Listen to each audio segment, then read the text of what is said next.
Olá, sejam bem-vindos à aula de hoje. Hoje nós vamos falar sobre figuras de linguagem.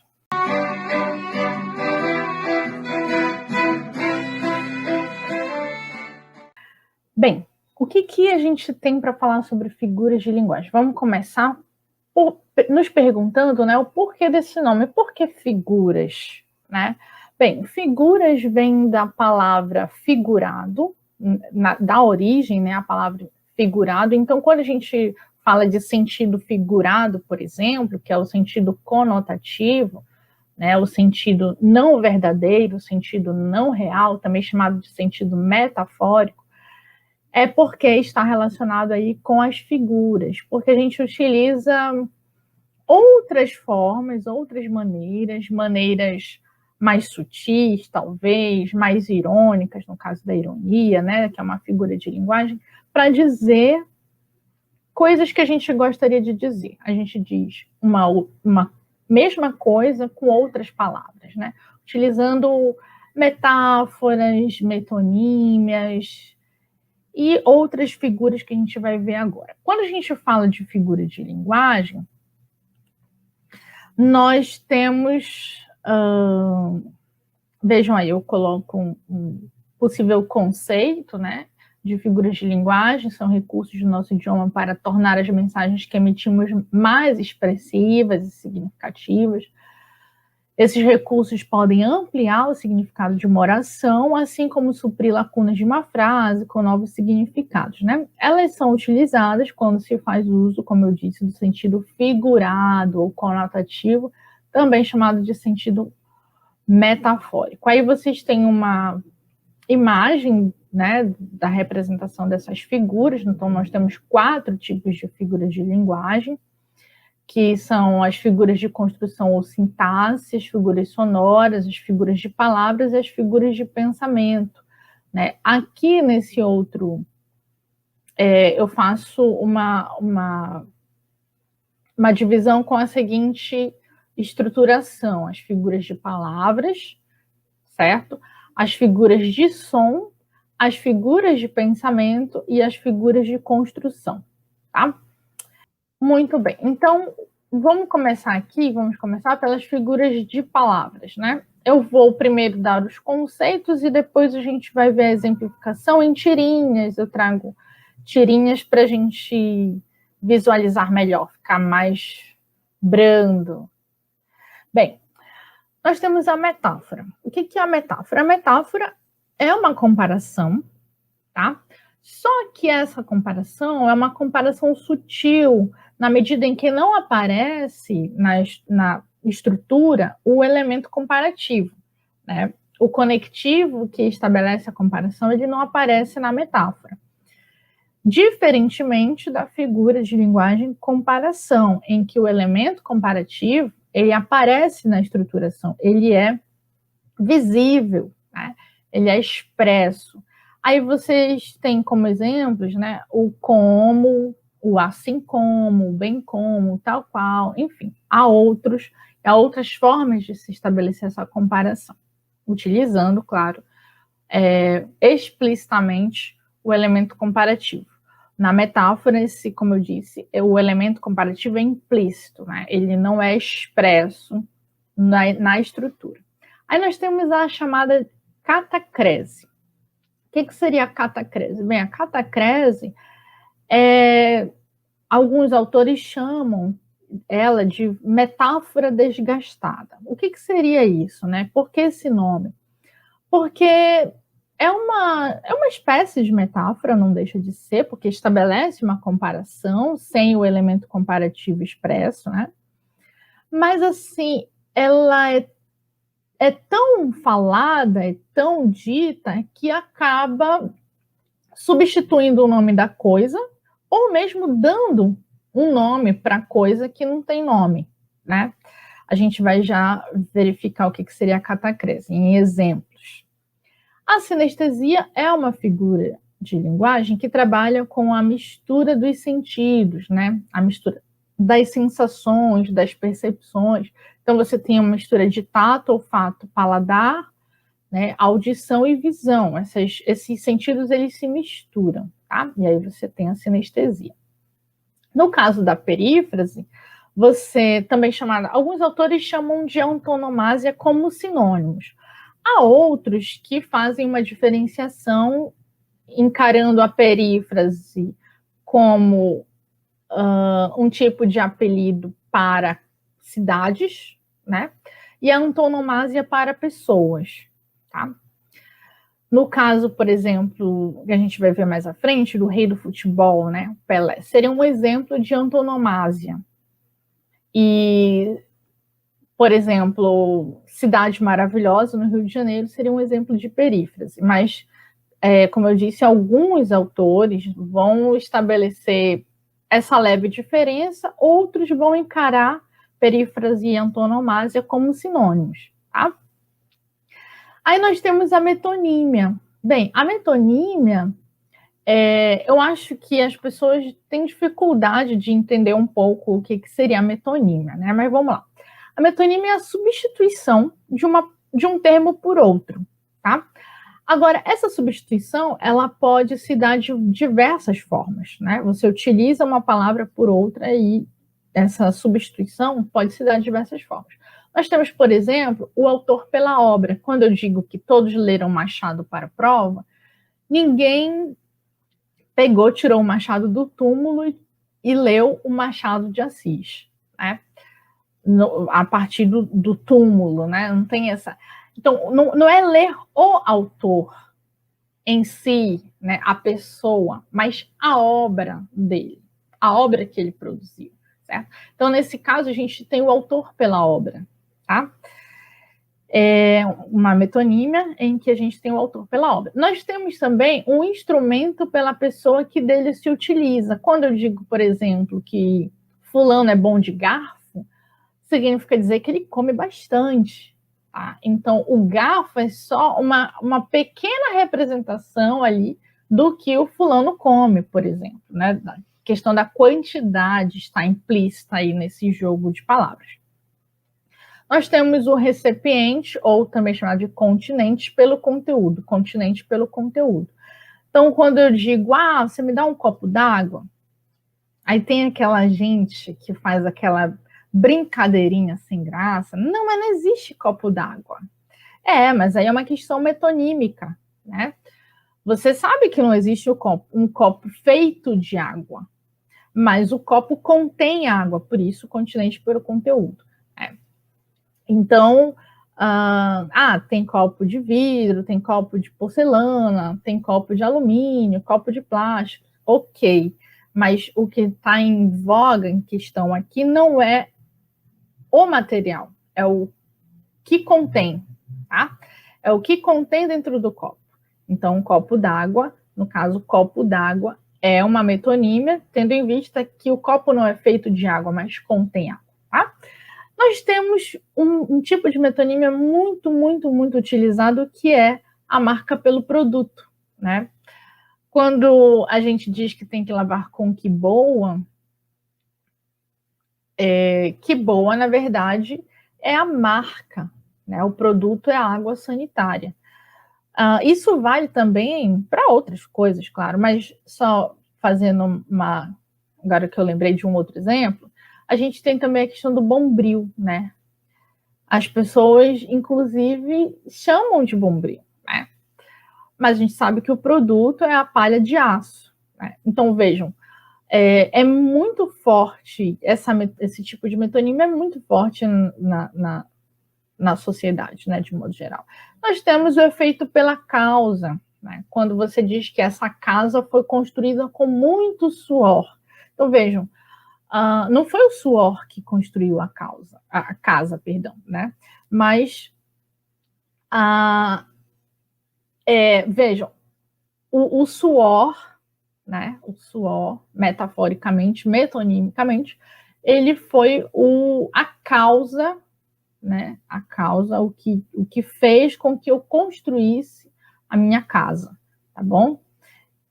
Aí aqui eu trago alguns exemplos em tirinhas para a gente visualizar melhor. Então, vejam, aí a gente tem um exemplo de metáfora. A internet é um tribunal com milhões de juízes e nenhum réu. Quando eu digo a internet é um tribunal, do ponto de vista denotativo, real, verdadeiro, a internet não é um tribunal. Mas ela é como um tribunal. Vejam que o elemento comparativo está implícito aí.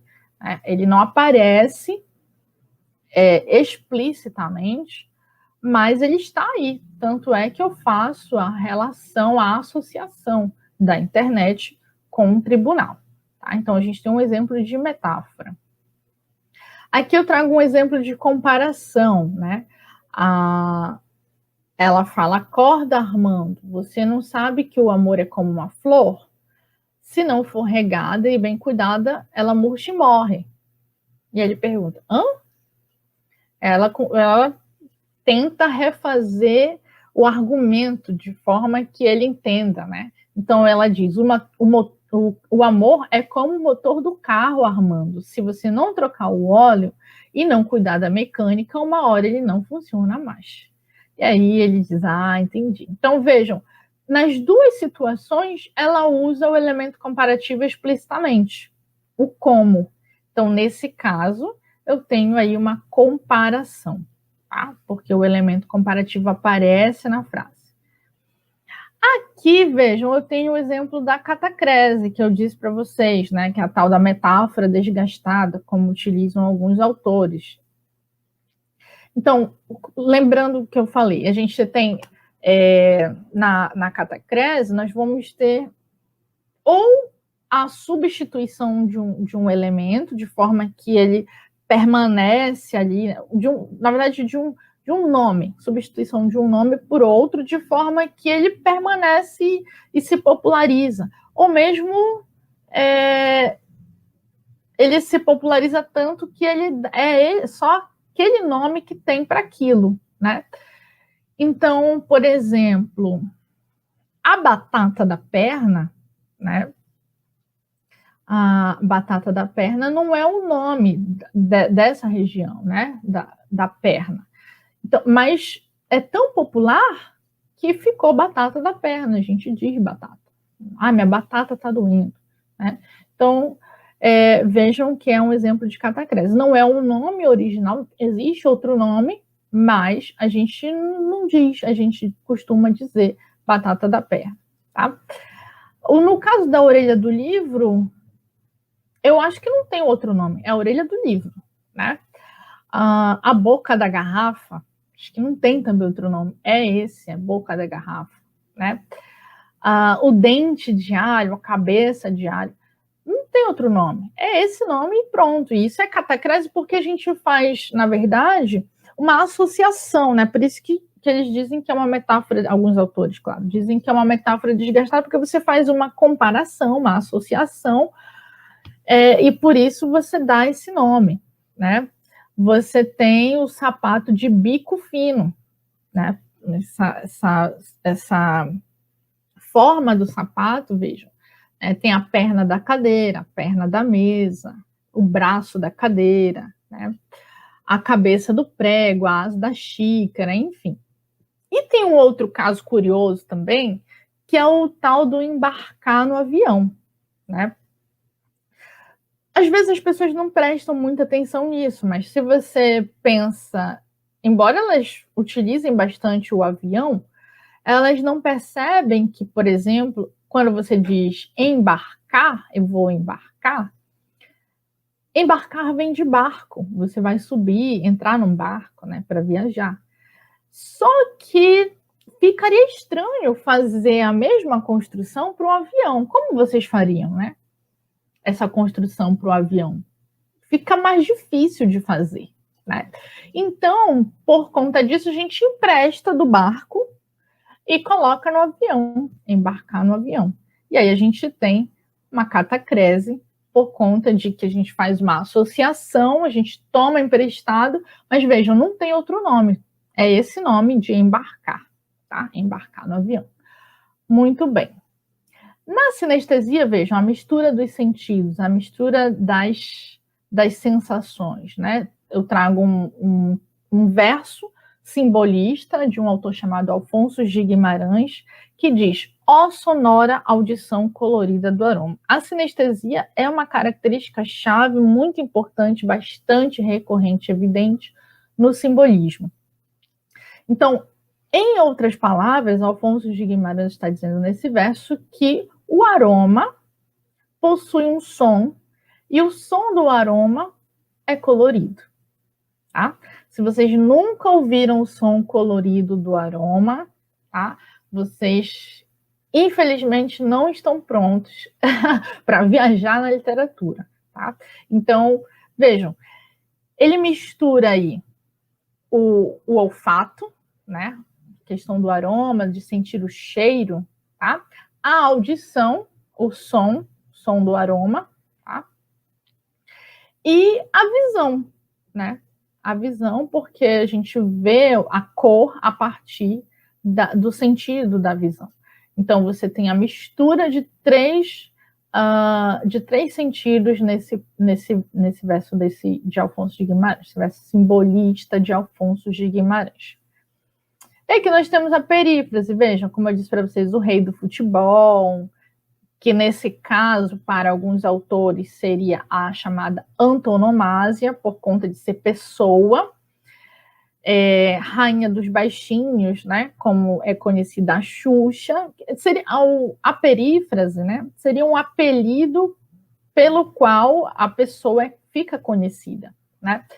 No caso, como eu disse para vocês, há autores que fazem uma leve diferenciação. Perífrase seria para cidades. Então, Terra da Garoa, que é São Paulo, cidade maravilhosa, Rio de Janeiro, Cidade Luz, Paris, né? Cidade das Mangueiras, que é Belém do Pará. Aqui no caso de Santarém, a gente tem... Aqui no caso de Santarém, que a gente tem Pérola do Tapajós. Então, são exemplos de perífrase, certo? E alguns autores trabalham com essas duas palavras, perífrase e antonomásia, como se fossem sinônimos. Outros fazem essa leve diferenciação. Perífrase seria para cidades e antonomásia seria para pessoas, certo? E aqui a gente tem um exemplo de metonímia muito legal da historinha do Chico Bento. O amiguinho do Chico Bento diz assim: meu pai tem 800 cabeças de gado. E o seu? E aí o Chico Bento diz: o meu pai só tem um boi, mas ele está inteirinho. Então, vejam, aqui a gente tem um exemplo de metonímia em que a parte está representando o todo. Inclusive, nós, as pessoas, nossa sociedade, conta os gados assim, por cabeça. Eu tenho 800 cabeças de gado. Mas, na verdade, é a parte pelo todo. É um exemplo de metonímia para fazer essa justificação, essa substituição da parte pelo todo, né? Então, no caso das 800 cabeças de gado do amigo do Chico Bento, na verdade, são 800 gados, né? Porque a gente conta aí a parte pelo todo. Um exemplo bem bacana de metonímia. Aí nós temos aqui as figuras de som. Bem, nós temos a onomatopeia, que consiste na criação de palavras com o intuito de imitar sons ou vozes naturais dos seres, né? Temos a assonância, que é a repetição de fonemas vocálicos, tá? E temos a aliteração, que é a repetição de fonemas, de sons consonantais iguais ou semelhantes. Então, vamos ver aqui nos exemplos. Vejam, ding-dong é a representação do som da campainha, né? O Cebolinha toca a campainha e a Mônica diz: oi, Cebola, tudo bem? Vou indo. E ela fecha a porta e diz: então, tchau. Esse plum é a representação do som do fechamento da porta, né? Do barulho que faz quando fecha a porta. Então, aí são casos de exemplos de onomatopeia, tá? Representação do som, né? Tentativa de representação do som.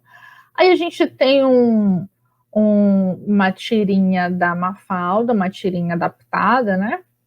Ela diz assim: minha mãe amassa. Amassa só? Sim, amassa só e salga massa. A massa se amassa na mesa. A massa é sã. Sim, essa massa é sã. O bom de ir à escola é que a gente pode ter conversas literárias. Então, vejam, nesse exemplo aí, a gente tem a repetição do som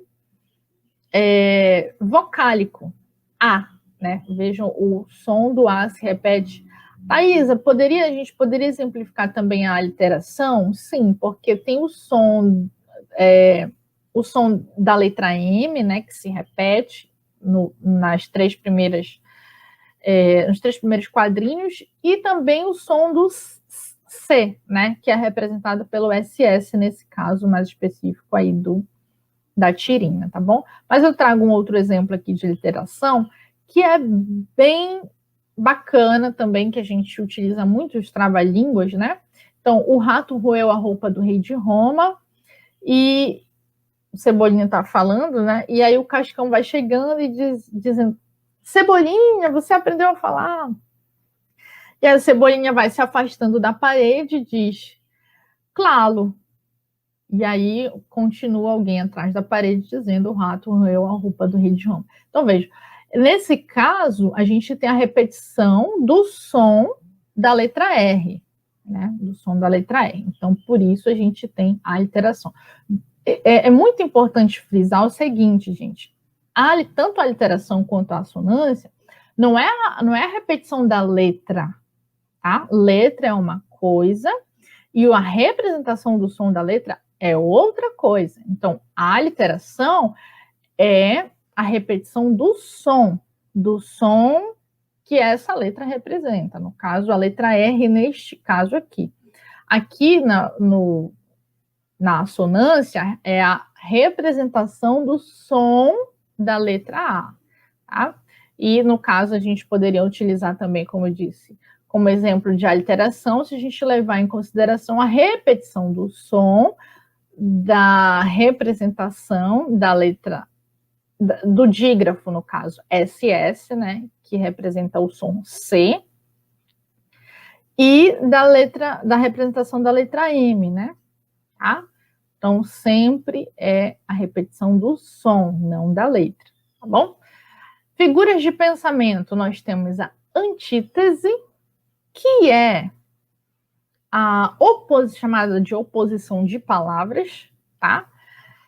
O paradoxo, que também é uma oposição, mas é uma oposição de ideias, é uma oposição mais forte, mais intensa, tá?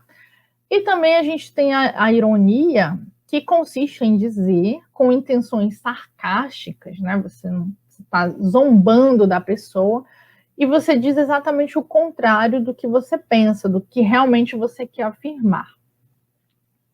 O eufemismo é uma espécie de amenização, de abrandamento. Você tenta ser mais polido, mais suave, mais sutil, né? Principalmente quando você quer passar uma informação de cunho desagradável ou chocante, né? Por exemplo, sei lá, falar da morte de alguém, você tenta suavizar a informação. Então, você utiliza um eufemismo, né? Quando você quer chamar alguém de feio, você faz isso. Há pessoas que também... É um exemplo de eufemismo, por exemplo, quando você diz que a pessoa está fortinha, né? Você não quer dizer que ela está gorda. Aí você utiliza... E às vezes isso pode soar mal, viu? Essa forma, mesmo que você tente amenizar o que você quer dizer de fato, mas às vezes isso pode soar mal. Chamar alguém de forte. Ah, você está fortinha, né? Então, vejam, você está chamando a pessoa de gorda, né? E não é legal, dependendo aí de como você diz, de como você... Não é bacana, tá? Então, o eufemismo, ele faz essa suavização, amenização do discurso, né? Do que você quer dizer. A hipérbole é o exagero, ela marca o exagero, o modo exagerado de você exprimir uma ideia, né? A gradação é a maneira ascendente ou descendente como você pode organizar as ideias numa frase. E nós temos a prosopopeia, também chamada de personificação. Personificação porque você atribui características humanas a seres não humanos, a seres até inanimados, tá? Então, quando você... É como se você estivesse transformando essa coisa ou esse ser não humano em pessoa. Por isso, a gente chama de personificação. Também é chamada de prosopopeia. Agora sem acento, tá? Por conta da mudança ortográfica. Muito bem. Aí eu trago os exemplos. Aqui a gente tem um exemplo de antítese. Sim, senhora, esta é a minha redação sobre o dia e a noite. O dia é quando a gente enxerga para onde vai. A noite existe para a gente deitar na cama e se preocupar. Então, vejam, você tem aí a oposição de palavras, dia e noite. Então, como a gente tem só oposição de palavras, a gente tem uma antítese.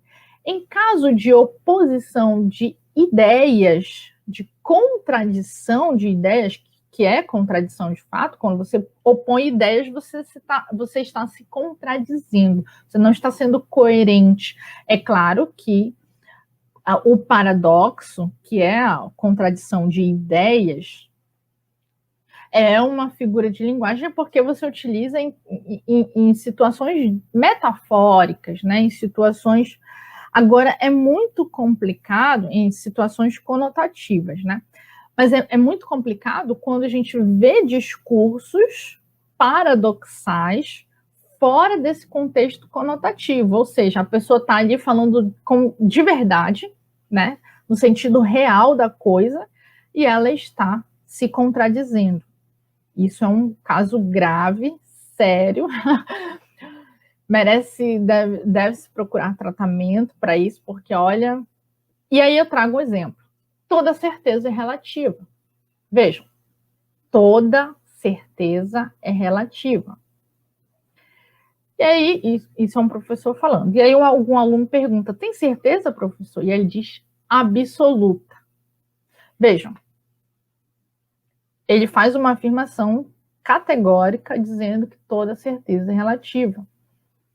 E quando indagado sobre a certeza disso que ele tem, ele diz, tenho certeza absoluta.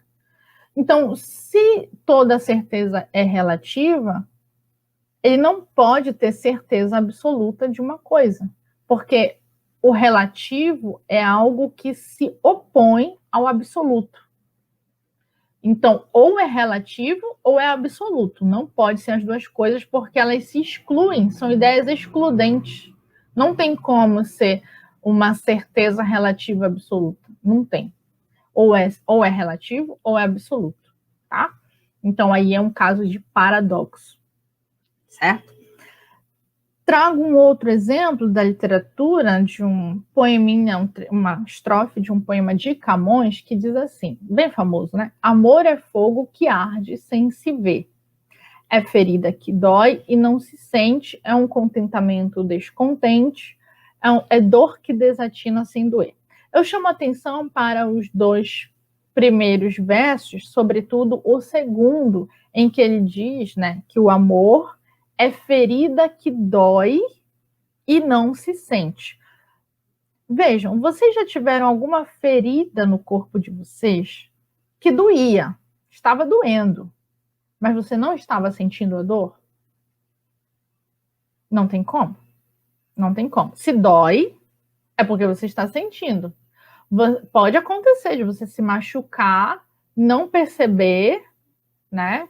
E quando vê, porque não se você não viu, é porque não doeu. Porque à medida que dói, você sente, né? Então, pode acontecer de você se machucar, fazer uma ferida no corpo, né? E você só vê depois, olha, eu me bati, não sei onde. Então, não doeu, porque se dói, você sente. É impossível doer e você não sentir. Isso é um paradoxo, tá? Muito bem. Prosseguindo, nós temos um outro exemplo aqui, no caso, um exemplo de ironia, né? Na primeira tirinha diz assim, há alguém que te ama em cada canto deste mundo. E aí a velhinha, a outra velhinha, amiga dela, talvez, diz, deste mundo redondo. Porque, e aí tem uma questão de paradoxo envolvida também, né? Porque se o mundo é redondo, ele não tem cantos. É claro que ela faz é uma questão metafórica, né? Que dizer, em cada canto deste mundo há alguém que te ama, beleza.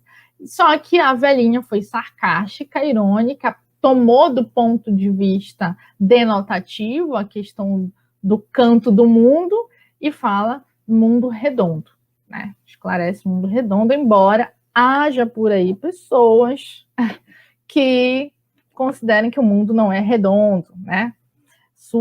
Mas isso fica para uma outra aula de, talvez até de filosofia, quem sabe, né? Mas enfim. E nós temos aí uma outra tirinha que diz assim: é isso aí, fica sentado aí sem fazer nada enquanto eu arrasto nossos móveis pesados e levanto nossos tapetes pesados. E aí ele tá lá sentado e diz: tá bem, Helga, que mulher. Agora ele está pensando, né? Que mulher, ela não quer que eu machuque as costas. Mas veja que a Helga está sendo sarcástica, irônica. Ela está dizendo, fica aí sentado enquanto eu estou aqui me matando de trabalhar, né? Quando você está aí sentado. E assim, gente, importante destacar que quando a gente fala de ironia, principalmente em contextos escritos, é muito importante levar em consideração a entonação quando você vai ler para alguém a ironia, né?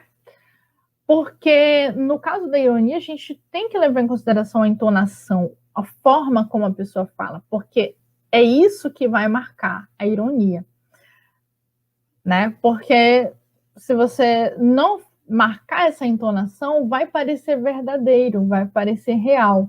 E a ironia não é, ela fala uma coisa, exatamente o que você quer ouvir, talvez, mas o sentido é o sentido inverso. E o que vai marcar que é uma ironia? A entonação, né? É isso aí. Fica aí sentado, sem fazer nada, enquanto eu arrasto nossos móveis pesados e levanto nossos tapetes pesados. Então, veja, a entonação é muito importante quando você está sendo irônico, tá? Aqui a gente tem um exemplo de eufemismo, né? Quando a gente quer amenizar, suavizar a informação. Aí ela diz, fofoqueira não, querida. Eu sou produtora de biografias orais não autorizadas. Então, veja, aqui a gente tem um exemplo de eufemismo. Ela está suavizando, amenizando. Fofoqueira é muito forte, é feio, né? É depreciativo. As pessoas que são fofoqueiras não são bem vistas na nossa sociedade. Então, eu não sou fofoqueira. Eu sou produtora de biografias orais não autorizadas, né? Muito bem. Isso é muito bacana. O eufemismo é ótimo, né? Aqui a gente tem um exemplo de hipérbole, né?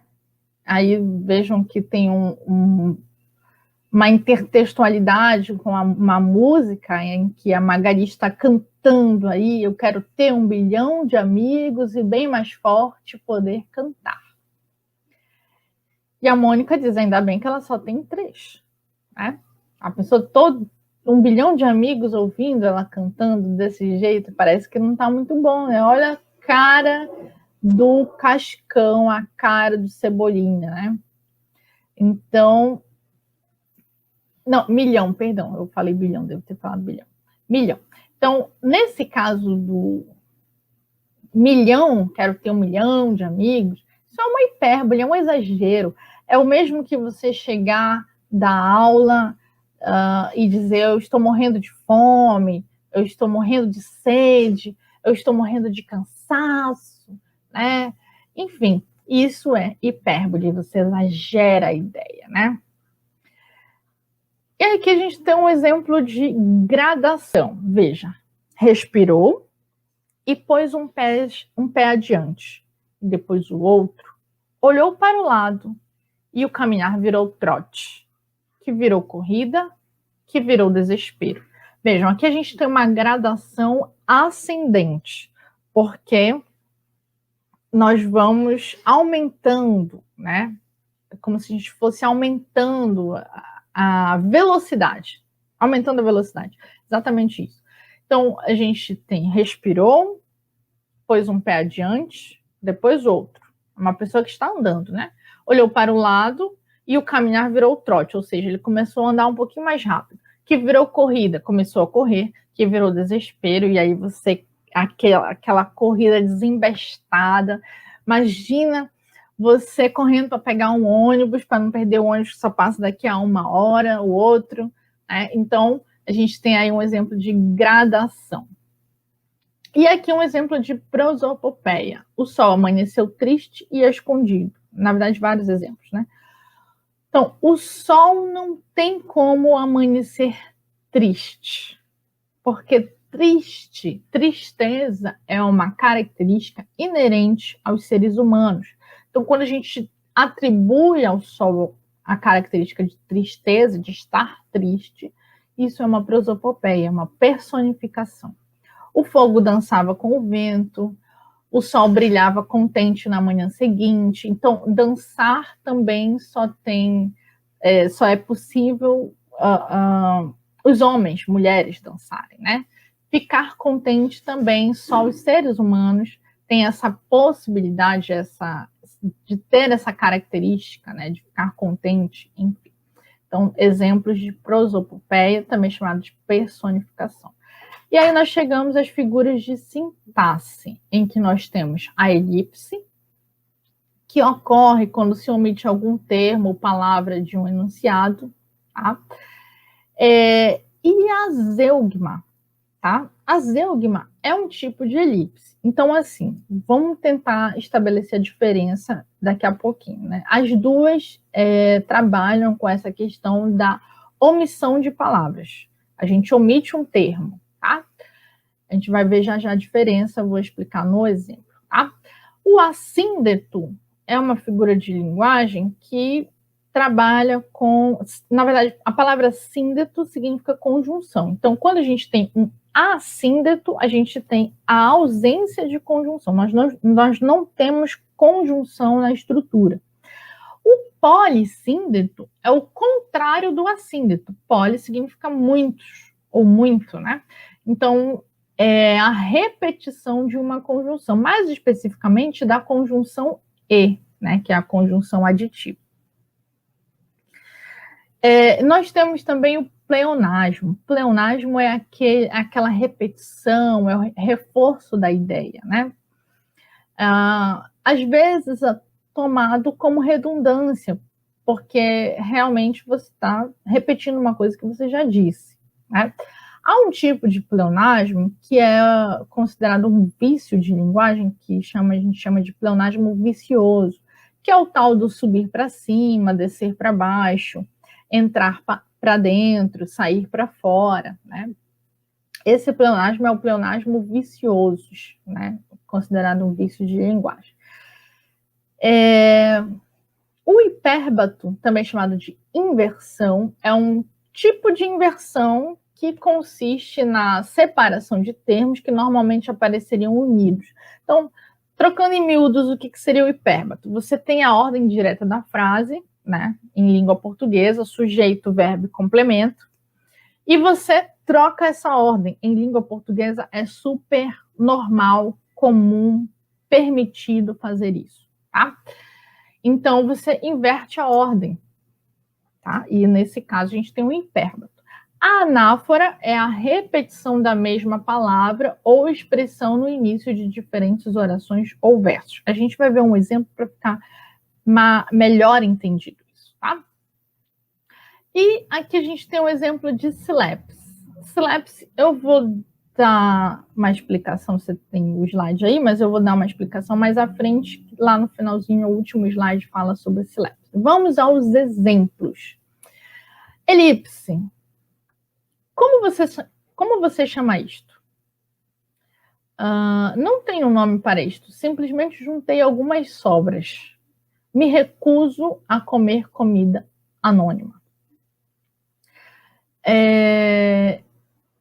Então, vejam que a elipse, eu tenho o apagamento de um termo que não foi dito antes, tá? O que é a elipse? É o apagamento de um termo que não foi dito antes, mas ele é identificável. Eu consigo identificar qual foi o termo que foi apagado.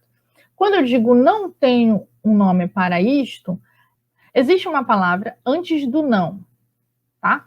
Que seria o pronome eu. Eu não tenho um nome para isto, tá? Então, nesse caso, eu tenho o apagamento do pronome. Igualmente acontece aqui no segundo quadrinho, em que ele diz: me recuso a comer comida anônima. Então, veja, eu me recuso. Então, nesse caso, eu tenho uma elipse. E o que seria a zeugma? A zeugma, que é um tipo de elipse, é o apagamento de um termo que já foi dito antes, tá? Então, ele é recuperável, porque ele já foi dito antes. Então, tenho aqui, primeiro ele começou a beliscar entre as refeições. Depois, a comer sanduíches entre refeições. Agora, ele come refeições entre refeições. Então, vejam, bem aqui, no segundo quadrinho, eu tenho o apagamento de uma estrutura que já foi dita antes no primeiro quadrinho.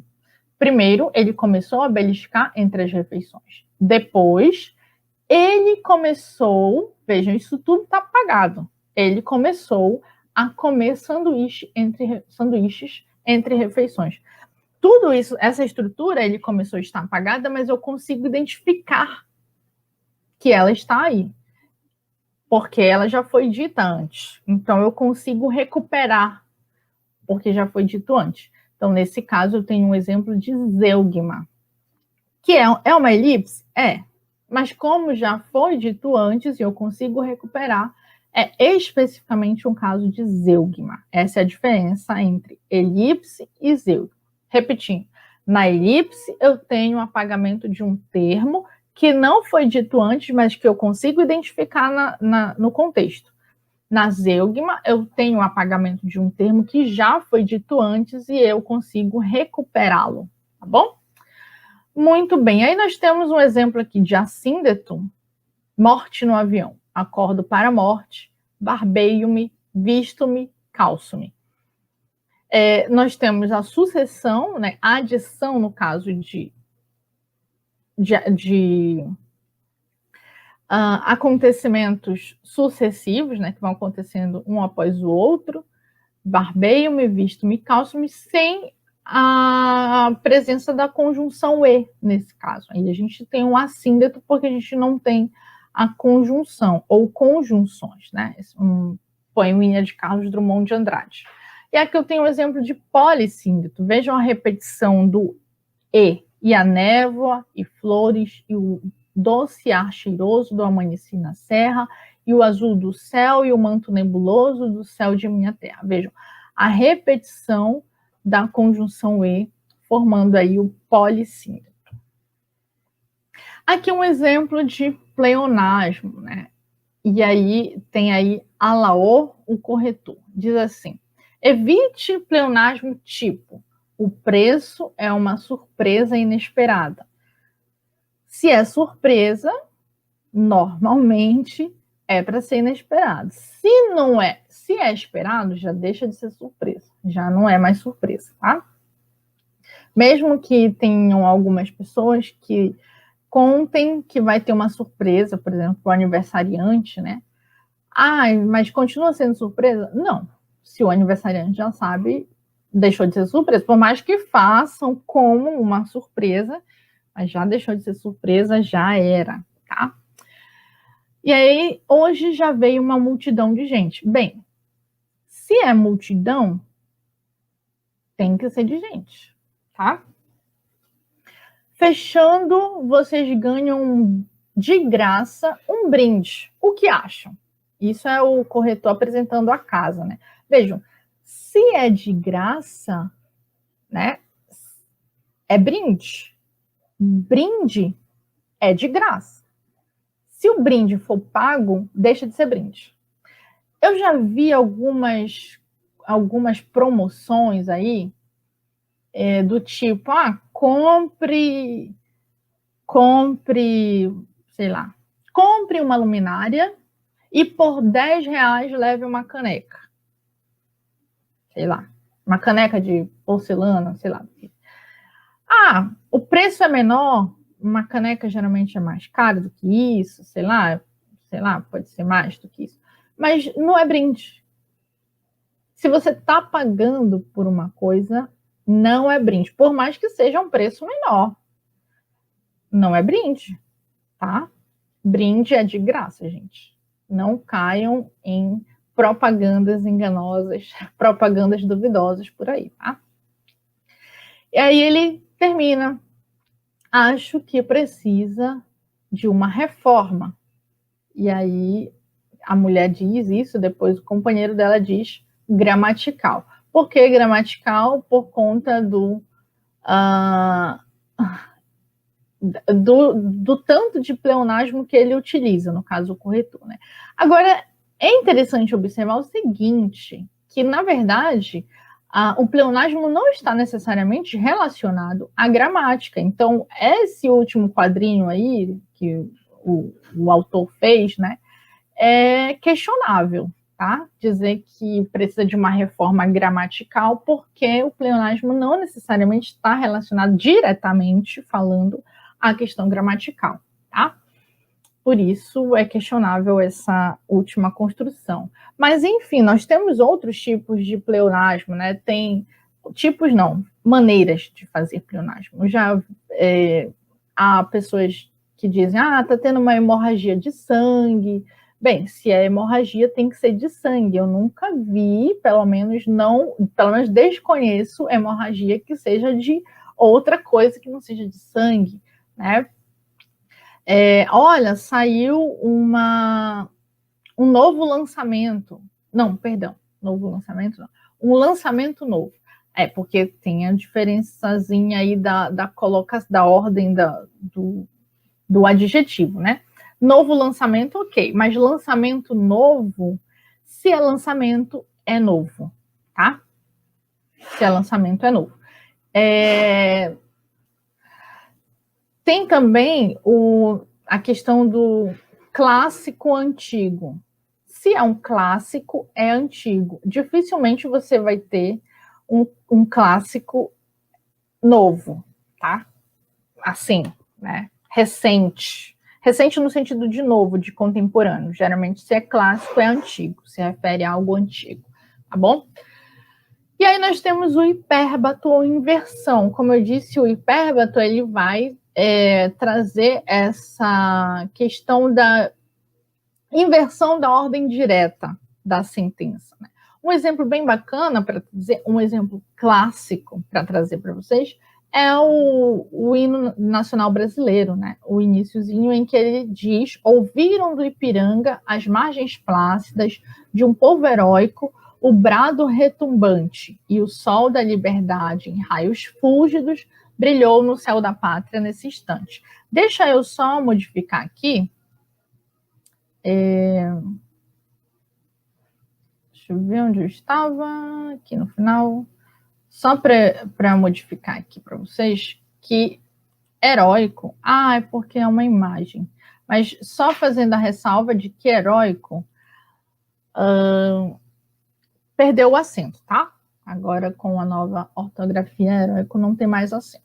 E aí a gente tem o texto na ordem direta que ficaria assim: as margens plácidas do Ipiranga ouviram o brado retumbante de um povo heróico, e o sol da liberdade brilhou no céu da pátria em raios fúlgidos nesse instante.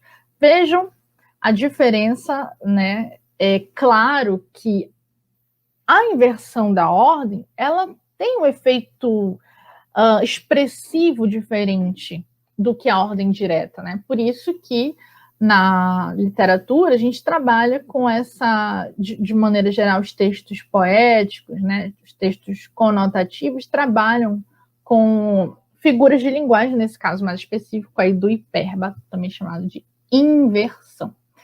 E aí a gente tem um exemplo de anáfora, em que a gente tem a repetição sempre do início, né? Ou não, ou pode ser pelo meio, mas aí nesse caso no início de um trecho, né, ou de uma palavra. No caso da primeira estrofe que vocês estão vendo aí, a gente tem a repetição de uma palavra somente. Na segunda estrofe a gente tem de um trecho inteiro, né? Era uma estrela. Poema de Manuel Bandeira. E por último, para a gente finalizar, nós temos a silepse. A silepse é a concordância, também chamada de concordância ideológica, porque a gente vai concordar com a ideia. A gente não vai concordar com a estrutura, né, que está disposta ali. Então, assim, a gente está trabalhando, no caso da silepse, a gente trabalha em textos conotativos. Em textos denotativos, você precisa ter cuidado para não utilizar a concordância ideológica.